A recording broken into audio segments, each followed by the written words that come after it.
حرم الحرام میں وہ اعمال جو کرنے کی ہمیں ضرورت ہے۔ حرم الحرام میں ہمارے پیارے نبی صلی اللہ علیہ وسلم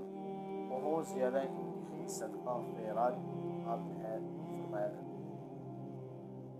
اور اس میں جو سب سے بڑی عظمت والی بات ہے وہ کیا ہے کہ اس کا ایک روزہ رکھنے پر اللہ رب العزت انسان کو ایک ماہ کا اجر و ثواب اس کے نام اعمال میں درج کیا جائے گا، اور جو شخص 9 اور 10 تاریخ کا روزہ رکھتے ہیں اللہ رب العزت اس کے 2 سال کے گناہوں کو معاف فرما دیتے ہیں۔ یعنی محرم الحرام کوئی ایسا عام مہینہ نہیں ہے، محرم الحرام میں بہت بڑی شہادتیں ملتی ہیں۔ سب سے پہلی شہادت سیدنا عمر فاروق کی ملتی ہے، اس کے بعد کربلا کے میدان سے بہت بڑی شہادتیں جو ہیں وہ ہمیں ملتی ہیں۔ ہمیں یہ درس ملتا ہے کہ جو کربلا کے میدان میں انہوں نے قرآن کی تلاوت کو نہیں چھوڑا، نماز کو نہیں چھوڑا، ذکر و اذکار کو نہیں چھوڑا، اللہ سے ہم کلامی کو نہیں چھوڑا ہے،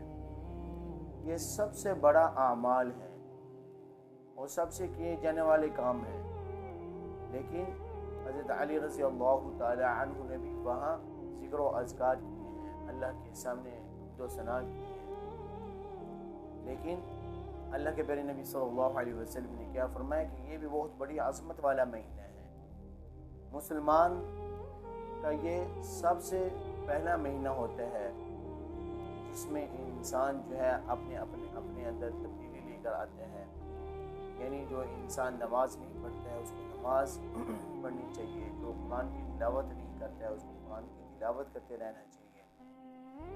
اور روزہ جو ہے یہ بہت بڑے گناہوں کا کفارہ ہے۔ کہ ہمارے گناہ ہی اتنے زیادہ ہیں کہ اللہ رب العزت نے ہمیں یہ گناہوں کے کفارے کے لیے ہمیں یہ روزے دیے ہیں۔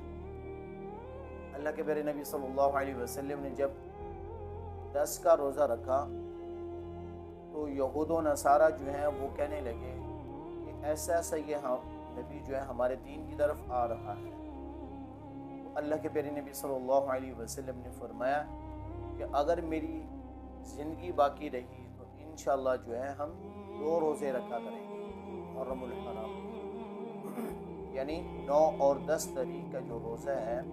وہ اللہ کے پیارے نبی صلی اللہ علیہ وسلم نے فرمایا کہ میں 2 روزے رکھا کروں گا۔ اگر کوئی انسان جو ہے 1 روزہ رکھ لیتا ہے تو فرمایا تب بھی سنت پر عمل ہو جاتا ہے، اگر کوئی انسان 2 روزے رکھنا چاہتا ہے وہ 2 روزے رکھ کر